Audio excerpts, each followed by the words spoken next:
Terima kasih Tuhan, kalau sampai hari ini kami boleh dipelihara dan ditolong Tuhan. Ini adalah kasih karunia-Mu buat kami. Kami siap untuk mendengar dan menerima firman Allah. Biarlah hati kami, telinga kami terbuka dan berikan kami kemampuan untuk melakukan firman Allah. Dalam nama Yesus, Tuhan dan Juru Selamat kami sambut firman Allah. Amin. Silakan duduk Bapak Ibu. Puji asmanipun Gusti Yesus Kristus. Matur nuwun datang Gusti Yesus. Matur nuwun datang Bapak Ibu Gembala. Matur nuwun datang panjenengan sedaya. Nuwun Mas Yanto. Thank you so much. Terima kasih, Tuhan memberkati. Saya mohon bantuan doa. Mata saya sebelah kanan ini sebenarnya harus dioperasi. Mulai bulan lalu sudah agak parah sekali, saudaraku. Ya, kanan mau dioperasi, yang kiri sudah. Ya, saya lagi urus BPJS-nya itu, ya, supaya bisa dioperasi dengan cepat. Mohon bantuan doa supaya BPJS-nya itu cepat ya bisa dipergunakan. Puji Tuhan. Pagi hari ini saudara-saudaraku, saya akan mengajak Bapak Ibu belajar. Judul khotbah saya adalah Akulah Gembala yang Baik. Yohanes pasal 10. Kita akan membaca bersama-sama. Ya, kalau saudara semua tidak keberatan untuk bangkit berdiri, enggak sami-sami jumenang para sederek, sedaya.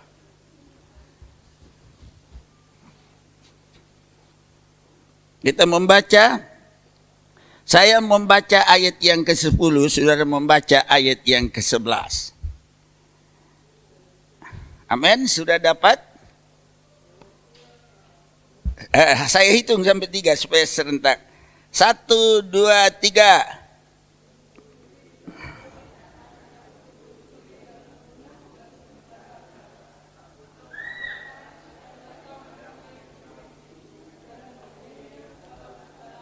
Aku baca ayat 11. Akulah gembala yang baik. Gembala yang baik memberikan nyawanya bagi domba-dombanya. Amin.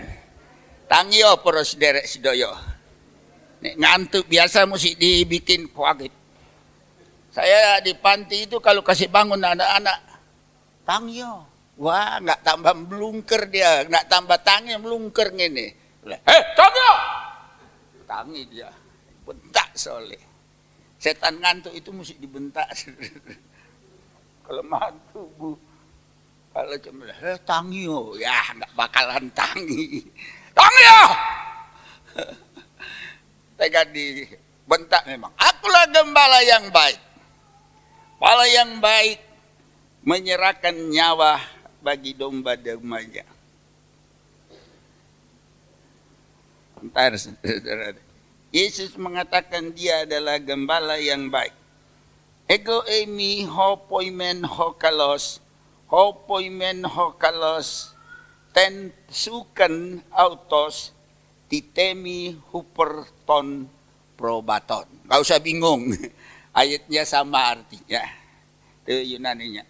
Saudara-saudaraku, kalau saudara melihat di dalam pasal ini, saudara akan tahu begini, ada beberapa hal di atas. Ayat yang ke-7 Yesus berbicara, akulah pintu. Ego emi hetura.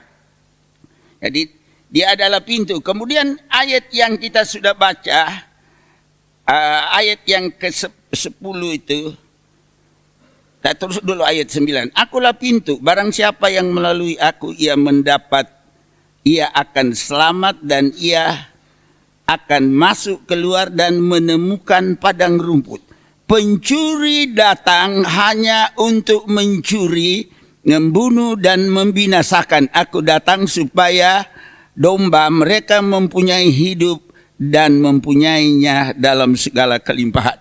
Ada pencuri,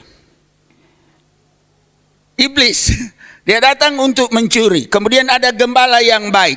Lalu ada ayat 12, Sedangkan seorang upahan yang bukan gembala dan bukan pemilik domba-domba itu sendiri, ketika melihat serigala datang, meninggalkan domba-domba itu lalu lari, sehingga serigala menerkam dan mencerai beraikan domba-dombanya. Ada 3 kelompok yang ditulis di dalam ayat-ayat yang kita sudah baca. Maling, pencuri, gambar dari iblis. Kemudian gembala yang baik, lalu ada gembala upahan. Kita akan melihat ini. Saudara-saudaraku, jangan pernah bersahabat dengan iblis.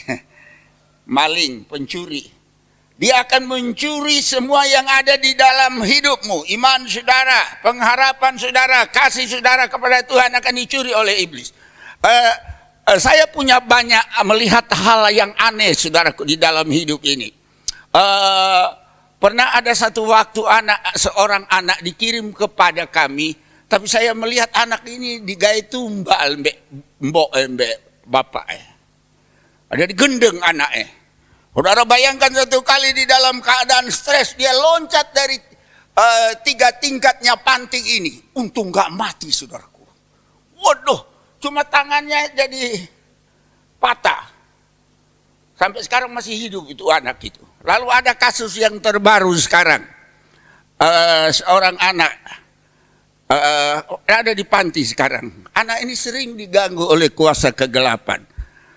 Kalau dia sudah dibisiki sama setan cewek, ada setan banci, setan cewek, setan laki-laki, semua setan itu dia mempunyai banyak cara untuk menampilkan diri. Lalu namanya Samuel. Kalau sudah dibisiki sama setan itu dirayu-rayu, dia terus, parah dia saudaraku. Ada juga seorang anak Tuhan, bapaknya itu dulu sebenarnya anak Tuhan yang baik. Tapi kemudian anak ini disantet sama perempuan. Anak ini ketika disantet sama perempuan saudaraku, tinggal di panti, nggak kerasan dia. Dia mandi berjam-jam. Saudara bayangkan dia mandi berjam-jam. Lalu dia di dalam kamar mandi itu, dia disapu-sapu sama iblis. Kalau sudah sekian lama dia mandi, sampai 1 jam, 2 jam, kemudian setan bilang sama dia, kamu jangan tinggal di panti. Kamu tinggal di panti panas katanya. Mendak panas bagaimana? Bandino tak strap saudaraku. Bandino tak hukum. Dalam nama Yesus. Lucifer dan anak buahnya. Antikris dan anak buahnya. Nabi palsu dengan pasukannya. Orang-orang jahat ada di panti ini. Dalam nama Yesus hancurkan Tuhan. Tiap hari kita doa itu saudaraku. Jadi setannya kepanasan. Pulang akhirnya dia. Aduh, saya rasa kasihan tuh anak itu. Dia anaknya orang Kristen. Kemudian karena dia tidak setia sama Tuhan, akhirnya setan ganggu sama dia. Jangan pernah bersahabat dengan iblis, saudara-saudaraku. Iblis itu menawarkan banyak cara. Ketika Yesus satu kali dibawa di atas gunung, dia bilang, lihat kerajaan dunia ini, semua kekayaan dunia ini aku akan berikan kepadamu. Kalau engkau menjadi pengabdi kepadaku, penyembah kepadaku. Jangan pernah pergi ke gunung kami, saudara-saudaraku. Ya, omong kosong semua itu.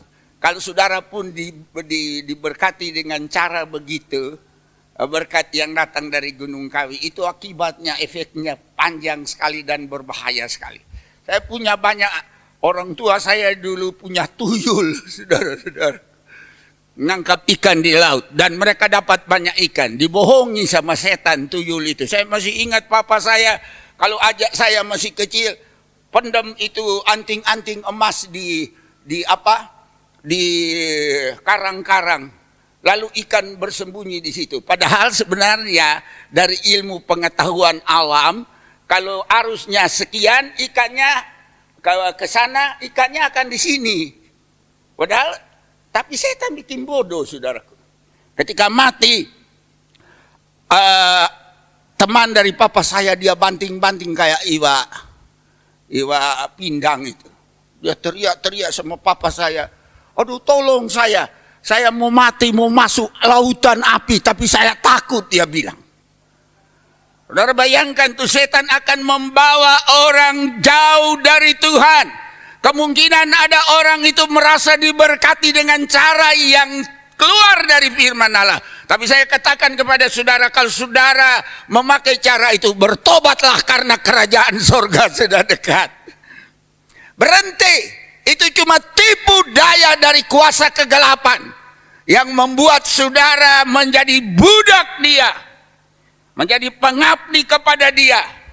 Dia akan datang bukan untuk memberikan kehidupan, tapi dia datang untuk mencuri, membunuh, membinasakan. Sekali lagi, jangan pernah bersahabat dengan kuasa kegelapan. Setan putar namanya. Kedua, kita akan melihat bahagian sebelum kita masuk ke gembala yang baik. Ada seorang upahan, ayat 12, sedangkan seorang upahan yang bukan gembala dan bukan pemilik domba, ia sendiri ketika melihat serigala datang meninggalkan domba-domba lalu lari, sehingga serigala menerkam dan mencerai berikan domba-domba. Saudara-saudaraku, kami hamba-hamba Tuhan, saya melihat ada banyak kasihan teman-teman terjebak di dalam hal-hal yang bersifatnya materi di dalam melayani pekerjaan Tuhan.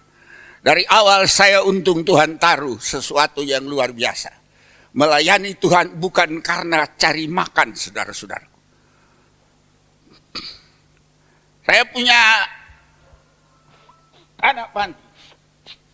Sekarang dia berhasil dalam melayani pekerjaan Tuhan di Sidoarjo. Dia mulai dari nol. Gak ada jiwa. Kursi kosong dia berkhotbah, saudara, kepada kursi kosong. Dia bilang, ini ada malaikat-malaikat dan ada jiwa-jiwa duduk di kursi kosong ini. Dia bilang, bertobatlah kamu, karena kerajaan surga sudah dekat. Dia mulai dari 1 jiwa, sekarang sudah 100 lebih jiwa yang dia menangkan. Luar biasa, masih muda. Dia beli di perumahan, saudaraku, rumah. Baru beberapa tahun lalu itu ada orang bayar sisa dari kreditnya itu sekitar 500 juta. Bukan jemaat dia. Tapi teman ini punya prinsip begini. Melayani pekerjaan Tuhan bukan cari makan, tapi kasih makan.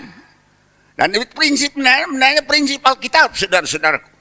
Dan dari awal sampai sekarang Tuhan taruh di dalam kehidupan saya, melayani, bukan untuk cari kolekte.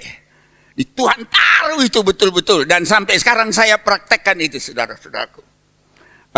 Tahun lalu, ya banyak contohnya, mungkin terlalu subjektif, tapi saya minta maaf. Tapi saya kasih contoh bahwa saya lakukan itu, kami suami istri. Saya melayani tahun lalu itu di sebuah gereja besar, di Sulawesi Utara yang anggotanya puluhan ribu, saudaraku.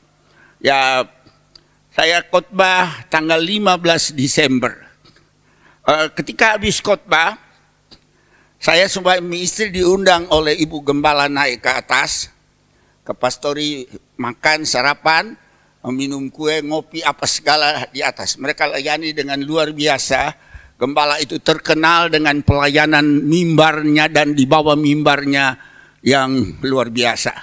Welcome terhadap semua hamba-hamba Tuhan. Dia terbuka untuk semua hamba Tuhan, baik kecil, besar, yang terkenal, tidak terkenal. Dan hamba Tuhan itu pelayanannya luar biasa, saudara. Dia cinta pekerjaan Tuhan, cinta hamba-hamba Tuhan. Dia melayani kolekte yang dia miliki, perpuluhan yang dia miliki mungkin em-eman. Tetapi dia tersalur dengan bagus kepada setiap hamba-hamba Tuhan. Saya kebetulan khotbah jam 3 sore, kebaktiannya 7 kali satu hari, saudaraku. Ada banyak hamba-hamba Tuhan datang, ratusan hamba Tuhan datang di gereja itu. Tapi pulang sesudah dikasih makan, mereka kolektenya itu dibagi kepada hamba-hamba Tuhan itu.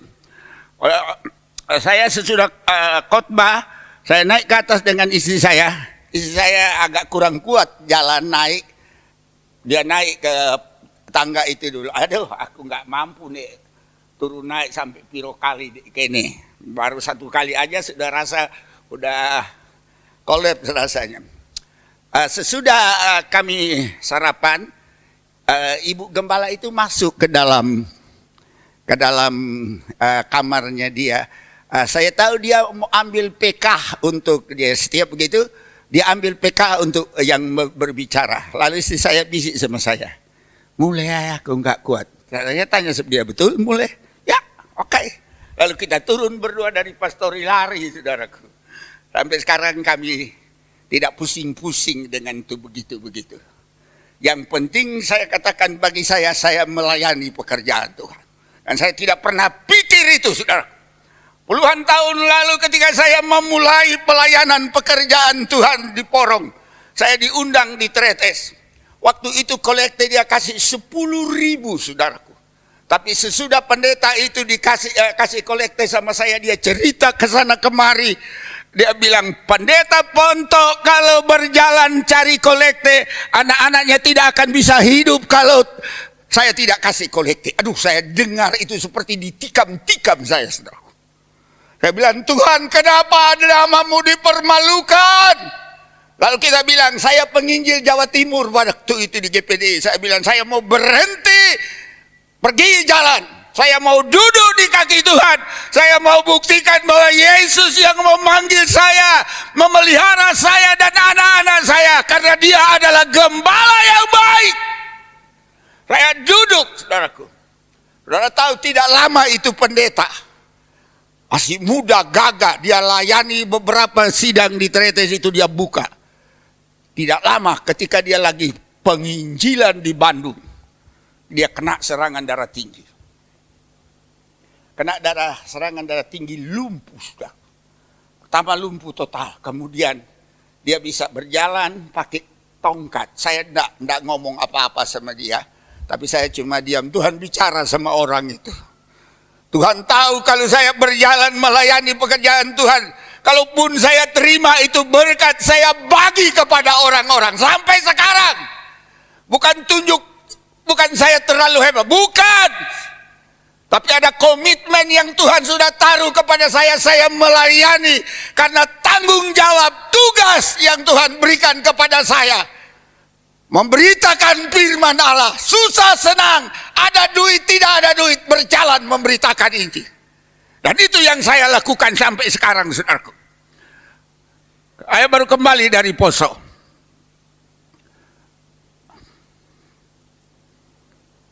Saya masuk ke pedalaman Poso. Di ujung selatan Danau Poso itu ada sebuah desa namanya Boy. Saudara tahu duren yang terkenal dari sana yang masuk di supermarket di Jakarta, di kota-kota besar itu duren montong itu dari sana. Lalu ada pendeta gembala di sana, dia punya ratusan hektar, saudaraku, dengan familinya. Kalau dia panen, miliaran satu kali panen. Dia jadi sponsor ketika kami doa puasa bulan lalu itu di desa mereka. Desa itu menurut dia, ketika dia masuk di situ dia dianiaya, dilempari. Sehingga dia buat gerejanya itu di kaki gunung, itu jauh dari masyarakat. Jadi jalan yang dia masuk itu masih hutan-hutan waktu itu. Tapi sekarang saudaraku penuh dengan rumah-rumah. Ketika dia nanam duren, pendeta-pendeta olok sama dia. Ngapa ngana tanam duren? Nanti duren itu jadi miliknya antikris. Dia cuma ketawa. Dia tanam. Saudara bayangkan ketika dia tanam di belakang gereja dia berbuah. Lalu teman-teman pendeta datang. Aduh, kamu diberkati Tuhan ya. Ini sebelum antikris makan katanya kamu makan dulu katanya. Kasih pangan duren. Saudara bayangkan kami mau puasa. Dikasih duren besar-besar ini tanpa biji. Karena saya jaga diri saya tidak bisa makan besar-besar begitu, pasti pecah-pecah mulut dan lidah saya ambil yang kecil. Sesudah doa puasa 2 hari, dikasih jus duren, mabuk saudaraku. Kenger saya. Saya bilang tambah lagi, wes maput mau timbangnya innalillahi ya. Pendeta itu dia bersaksi begini. Ketika saya masuk di tempat ini, Opa dia bilang jemaat satu awalnya. Tapi saudara bayangkan sekarang 200-an orang. Di desa pedalaman dari Poso, Danau Poso sebelah selatan. Masyarakat di situ saudaraku makmur. Saya lihat diberkati gara-gara ini hamba Tuhan ini suami istri. Saya lihat di desa. Tuang ngampung orang Manado bilang minta ampun amit-amit. Dua mobil kebanyakan. Kita bilang kemainnya. Hasilnya di sana terkenal durian dan coklat. Saya bilang luar biasa Tuhan memberkati ya. Saya ingat ketika saya di Porong saudaraku. Setengah mati pertama. Oh rasanya mau lari saya memang. Tapi puji Tuhan kalau sampai sekarang dapat bertahan itu adalah kasih karunia Tuhan semata-mata. Bola balik mau mati sakit. Diusir oleh jemaat gara-gara rumah gereja itu. Diperkarakan. Aduh rasanya memang gak nerimo rasanya. Saya dituduh. Om nanti kalau tanah yang saya beri ini pakai nama Om. Kita bilang bukan nama saya, nama gereja. Nanti diambil oleh Om.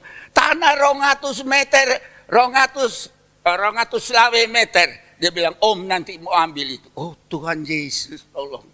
Kita tanah kita itu sampai sekarang masih belum dibagi saudaraku di Manado. Saya nggak mau tahu.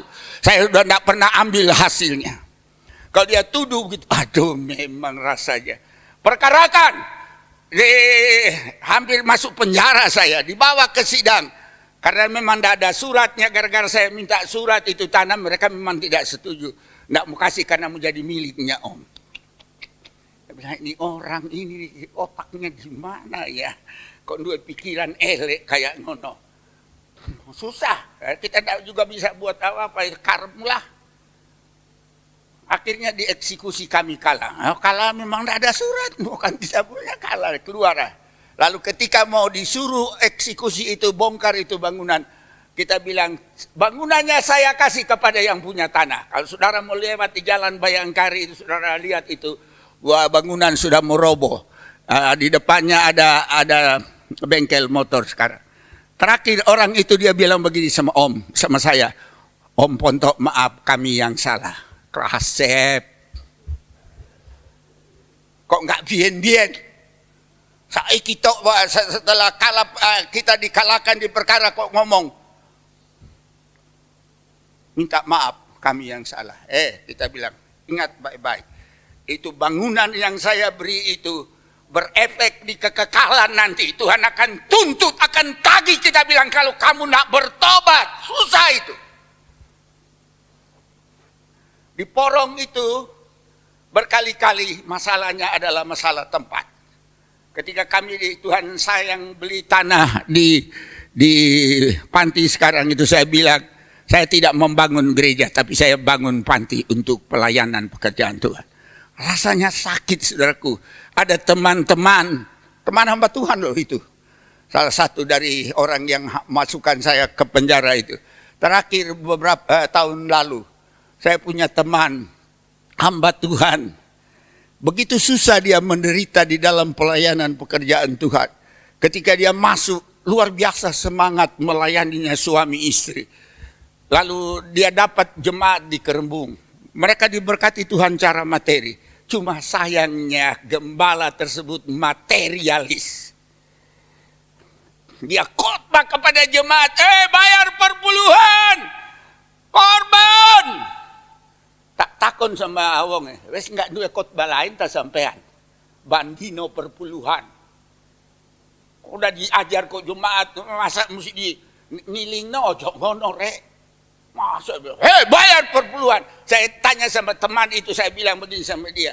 Loh, Bu, nek sampean gunting bulu domba, nek domba ne wis mari dicukur kabeh wis muda, wis enggak duwe bulu. Sampean gunting malih, kena apa nek iku? Kulite, teriak domba. Wah, sakit gembala. Wah, susah itu. Saya bilang begitu sama dia. Kok nemane sampean? Terakhir saudaraku, dia jual itu gereja. Sekarang luntang-luntung. Oh saya sedih rasanya. Tuhan tolong kami hamba-hamba Tuhan. Jangan sampai kami menjadi orang upahan. Di gereja aliran karismatik, saudara-saudaraku, gembala itu gajinya 30 hari. 31 hari. Betul. Tapi sebenarnya saudaraku, kalau kami melayani Tuhan karena kami menjadi panutan, mengikuti teladan gembala yang baik, beda ceritanya. Kita akan melihat Yesus adalah gembala yang baik. Aku datang, pencuri datang membunuh, membinasakan, mencuri. Tapi aku datang supaya domba memiliki hidup dan mempunyainya dalam segala kelimpahan. Saudara tahu, kalau saudara ikut Tuhan dengan sungguh-sungguh, ikut Yesus sebagai gembala yang baik. Kalau saudara setia mengiring Tuhan, tidak perlu takut, tidak makan, tidak minum. Tidak perlu. Tidak pakai, jangan takut. Itu kecil. Cuma ditambahkan Tuhan. Saya mau nikah dengan istri saya, Ibu Lani Ponto yang tercinta. Kode saya bilang begini istri saya. Dia bisik sama istri saya. Lan, nek koi mangan bek pendeta kere niki kon mangan opo. Diolok sama kode saya cuma ketawa saudara. Saya bilang begini guyon sama istri saya. Ngomong-ngomong kode ya. Ndelok sopo sing keimangan wong. Dan itu Tuhan buktikan saudaraku. Saya sejak di sekolah Alkitab. Selama 2 kali 7 bulan. Nasi saya separuh saya kasih kepada teman di kanan kiri atau di belakang di muka. Sepanjang kursus. Tapi itu ternyata Tuhan taruh itu pelayanan itu sampai sekarang. Saya berdoa semoga saya dan anak-anak saya, keluarga saya, anak cucu saya akan menjadi pelayan diakonia sampai inna lillahi wa inna ilaihi rajiun. Saya doa itu saudaraku. Saudara, susah pertama kita mengiring Tuhan. Melayani Tuhan, saya mau lari berkali-kali, mau mati. Ada ibu di sini yang menjadi saksi pernah saya mau mati itu. Susah. Saya terbiasa makan ubi, makan daun pepaya. Sampai sekarang biar makan capcay puyung hai, tetap ingat daun pepaya. Betul. Saya mau masuk ke pedalaman, saya bilang, keeno aku ubi, telo, keeno aku daun pepaya, bunga pepaya, pasti aku urip, kita bilang, gak akan mati. Apalagi di Poso, saudara bayangkan itu sayur pakis itu, cuma petik di sana, udah rasanya enak sekali. Kita bilang, aku biar ditaruh di sini, nggak ada nasi bisa hidup saya. Luar biasa Tuhan. Saudara-saudaraku, gembala yang baik. Kalau kami ikut Tuhan, melayani Tuhan bukan karena hal-hal duniawi, kami melayani Tuhan karena Yesus yang mengasihi kami, karena Dia yang melayani kami. Di dalam Injil Markus 10, itu ayat emas di sekolah Alkitab. Markus 10 ayat 45. Ayat terkenal itu. Markus 10 ayat 45. Karena anak manusia juga datang bukan untuk dilayani, melainkan melayani dan memberikan nyawanya menjadi tebusan bagi banyak orang. Tidak datang untuk dilayani. Bukan dilayani. Itu bentuknya pasif, saudaraku. Yesus datang tidak untuk dilayani. Artinya, dilayani itu ada orang lain yang melayani, saudara nggak bikin apa-apa. Bentuknya pasif di dalam tensis Yunani. Kemudian, aku datang melayani. Itu bentuknya aktif. Kalau tadi tidak datang untuk dilayani, orang lain yang melayani, yang dilayani nggak apa-apa. Sekarang datang untuk melayani, artinya saudara dapat melakukan sesuatu. Present aktif bentuknya, aktif. Jadi kita melakukan sesuatu. Kalau saudara datang ibadah, melayani Tuhan. Kalau saudara memberi buat pekerjaan Tuhan, itu melayani Tuhan. Bentuknya saudara yang melayani.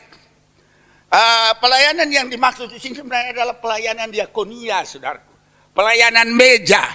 Artinya memberi kehidupan kami untuk pelayanan pekerjaan Tuhan.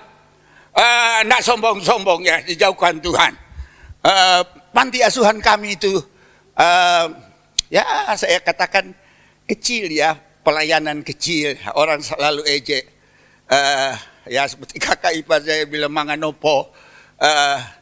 Orang bilang cuma anak-anak kecil. Kamu tidak tahu kita bilang. Kalau kita setia sama Tuhan melayani mereka karena kita mengasihi Tuhan dan mengasihi jiwa-jiwa itu yang Tuhan kasih. Kamu nggak tahu efeknya itu. Tuhan sudah bilang berkat ini akan datang kepadamu, akan mengejar engkau. Alkitab bilang itu loh. Tak bilang ngana, kita bilang sama teman-teman hamba Tuhan dari Manado ngana, dan tahu kita bilang, you nggak tahu bahwa kamu nanti lihat. Kenyataannya itu teman-teman yang tunjung jago, begini-begini jalannya melaku kayak mana dadaku, mana dadamu ini dadaku, tunjung jago begini dia. HP-nya de kene ono, de kene ono, de kene ono, de kene ono, de kene ono, de kene ono. Jago-jago. Tapi satu kali dia, bukan satu kali, banyak kali telepon, halo om, ada beras. Dia bilang, kamu ini loh ngolok-ngolok pelayanan di panti ini cuma cilik-cilik jiwanya. Kita bilang, kamu tidak tahu itu jiwa di panti itu dianggap tidak ada artinya menurut masyarakat. Tapi kita bilang sama dia, kalau kamu mau bertobat sungguh-sungguh, kamu akan tahu bahwa jiwa di panti yang tidak memiliki apa-apa itu secara materi sama dengan harga seorang konglomerat yang ada di gereja Bapak Abraham almarhum. Sama harganya. Karena apa? Karena ditebus oleh darah Yesus yang sama. Saudara jangan minder bagi kita yang tidak punya apa-apa. Karena kita sama harganya di mata Tuhan dengan orang yang paling kaya di dunia yang dibeli oleh darah Yesus yang sama. Saya bilang teman-teman setia melayani pekerjaan Tuhan, di mana 2-3 orang berkumpul atas namaku, di situ aku ada. Standar Alkitab itu bukan standar ISO, bukan standar SNI, standar Alkitab. Kita bilang kenapa Anda harus setia dengan pelayanan 1-2 orang? Karena kita adalah bagian dari tubuh Kristus, di mana anggota gereja yang ada banyak. Masuk saudara di sini. Pelayan-pelayan yang cuma 1-2 ekor pelayanannya. Mereka adalah tubuh Kristus yang satu dengan seluruh jemaat, di mana gereja-gereja besar, pendeta-pendeta besar itu melayani. Jadi tidak usah kecewa. Saya bilang teman-teman, melayani Tuhan. Yesus datang bukan untuk dilayani. Sekali lagi, pasif, tapi melayani, aktif.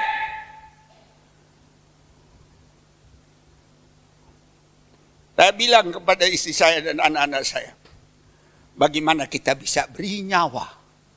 Beras kita tidak bisa kasih sama teman-teman pendeta. Mie, uang. Bagaimana bisa kita bilang? Gak mungkin lah. Kita korban itu saudara tahu, teriak dia. Ada seruan. Ketika Habil dibunuh oleh kakaknya, dia mati, dia teriak, Tuhan, aku dipateni mbek masku. Teriak itu darah itu. Kalau saudara berkorban dan kalanya saudara mesti berteriak. Kalau saudara melayani, susah. Ada kalanya ketika beras kami tinggal 1, saudaraku. Dibagi 2. Ataupun semua itu saya harus kasih. Istri saya bilang, Mas, arek-arek mangan opo? Tak bilang mangan firman. Oh memang kita bilang kok. Ketika Yesus digoda oleh iblis, dia bilang, kalau engkau anak Allah, jadikan batu, gunung batu ini jadi roti-roti.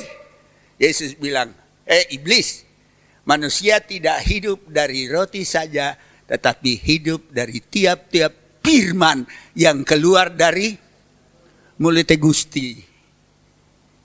Firman Tuhan itu roti kehidupan, saudaraku. Bukan cuma roti kehidupan.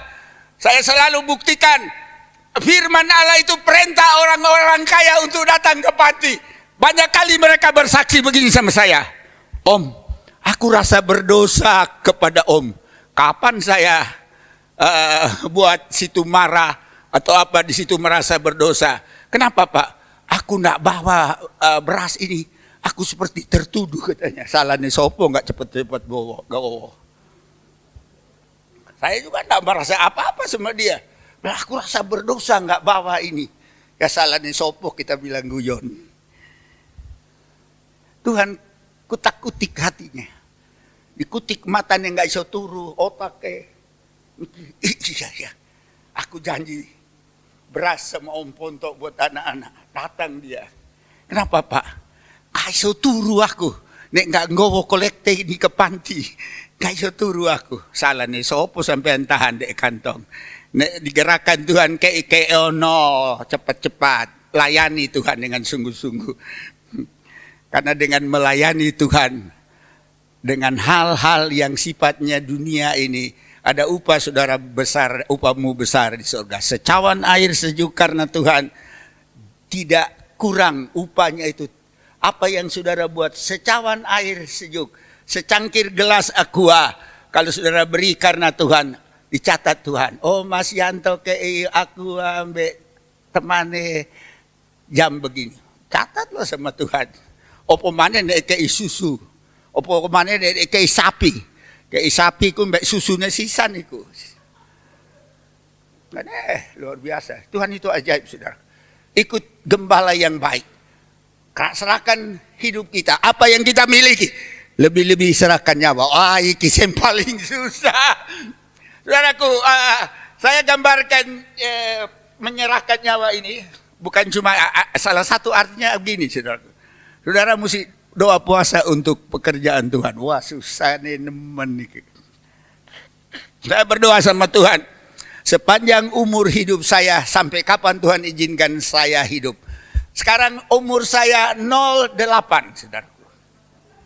Jadi masih balita saya. 08, kembali. Tapi saya berdoa sama Tuhan. Tuhan sampai kapan? Saya minta sama Tuhan 92.